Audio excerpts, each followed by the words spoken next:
दारिद्र्यातून 3 बालकांची विक्री. त्र्यंबकेश्वर तालुक्यात खळबळ, आई वडील पोलिसांच्या ताब्यात. नाशिक जिल्ह्यातील आदिवासी बहुल भाग असलेल्या त्र्यंबकेश्वर तालुक्यात दारिद्र्याने ग्रासलेल्या एका कुटुंबाकडून बालकांच्या विक्रीचा धक्कादायक प्रकार समोर आला आहे. टाके देवगाव जवळील बरड्याची वाडी येथे रहिवासी असलेल्या बच्चूबाई हंडोगे या महिलेने आपल्या 12 अपत्यांपैकी 3 मुलांची विक्री केल्याचा संशय व्यक्त करण्यात आला आहे. येथील आशा सेविकांच्या संबंधित महिलेच्या घरी देण्यात आलेल्या भेटीतून हा प्रकार उघड झाला आहे. त्र्यंबकेश्वर येथील टाके देवगाव बरड्याची वाडी येथील हंडोगे कुटुंब राहते.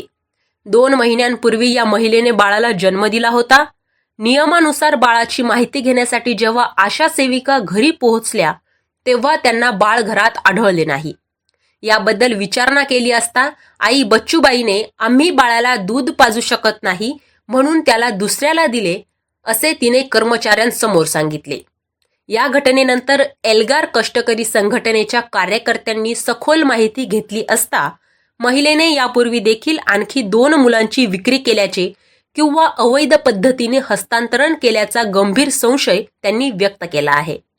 त्यामुळे आता या संपूर्ण घटनेप्रकरणी पोलिसांनी संशयित आई आणि वडील यांना चौकशीसाठी ताब्यात घेतले आहे. विक्री नाही, दत्तक दिले, आईचा दावा. गंभीर आरोपानंतर आई बच्चूबाई हंडोगे यांनी माध्यमांसमोर आपली बाजू मांडत आम्ही मुलांची विक्री केलेली नाही, आमची परिस्थिती हलाखीची असल्याने आम्ही आमच्याच नातेवाईकांकडे मुलांना दत्तक दिले असल्याचे स्पष्टीकरण दिले आहे. बच्चूबाई यांनी एकूण 12 अपत्ये असल्याची माहिती दिली. त्यापैकी 3 मुले दत्तक दिली आहेत. 3 मुलींची लग्न झाली असून 5 मुले त्यांच्याजवळ असल्याचे त्यांनी म्हटले आहे. सदर प्रकरणी प्रशासनाकडून चौकशी समिती स्थापन, पोलीस चौकशी सुरू. या प्रकरणाचे गांभीर्य लक्षात घेऊन प्रशासनाने तात्काळ पावले उचलली आहेत. या घटनेच्या सखोल चौकशीसाठी एका समितीची स्थापना करण्यात आली आहे.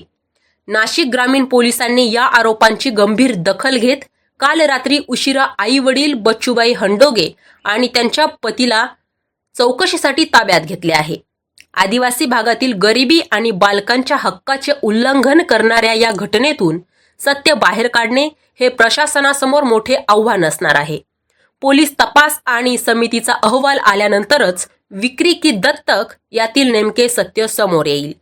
त्यामुळे पोलीस तपासात नेमके काय समोर येते हे पाहणे महत्त्वाचे असणार आहे.